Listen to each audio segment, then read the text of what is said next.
surnamed Pius, for many good and great deserts to Rome.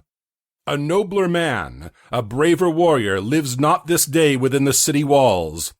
He by the Senate is asseted home from weary wars against the barbarous Goths, that with his sons, a terror to our foes, hath yoked a nation strong, trained up in arms. 10 years are spent since first he undertook this cause of Rome, and chastised with arms our enemies' pride.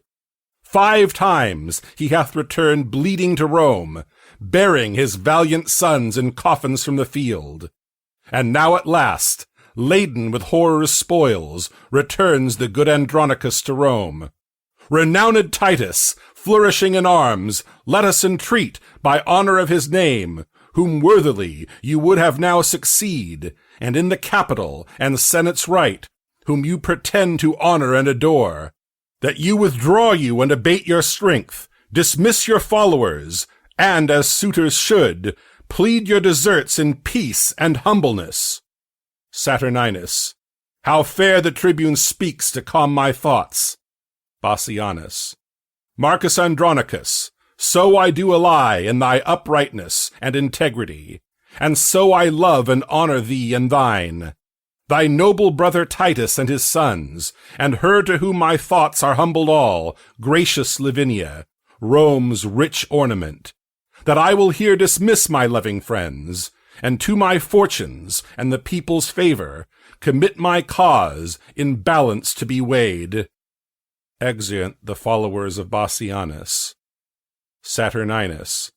Friends, that have been thus forward in my right, I thank you all, and here dismiss you all, and to the love and favor of my country commit myself, my person, and the cause. Exeunt the followers of Saturninus. Rome, be as just and gracious unto me, as I am confident and kind to thee. Open the gates, and let me in.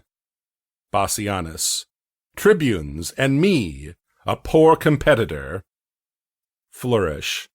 Saturninus and Bassianus go up into the Capitol. Enter a captain. Captain.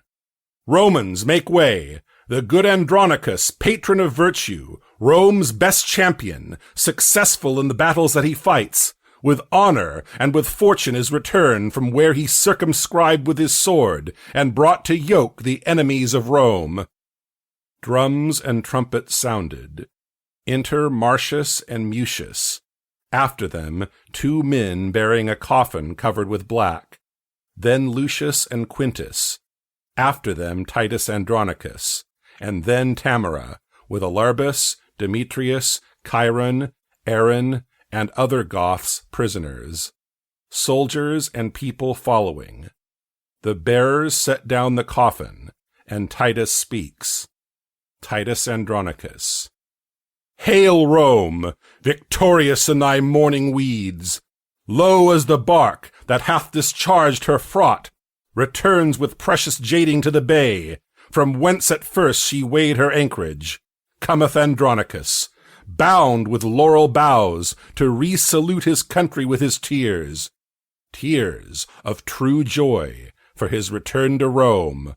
Thou great defender of this capital, stand gracious to the rights that we intend. Romans, of 25 valiant sons, half of the number that King Priam had, behold the poor remains, alive and dead. These that survive, let Rome reward with love. These that I bring unto their latest home, with burial amongst their ancestors. Here Goths have given me leave to sheathe my sword. Titus, unkind and careless of thine own, why sufferest thou thy sons, unburied yet, to hover on the dreadful shore of Styx? Make way to lay them by their brethren. The tomb is opened. There greet in silence, as the dead are wont, and sleep in peace, slain in your country's wars. O sacred receptacle of my joys, sweet cell of virtue and nobility, how many sons of mine hast thou in store, that thou wilt never render to me more? Lucius.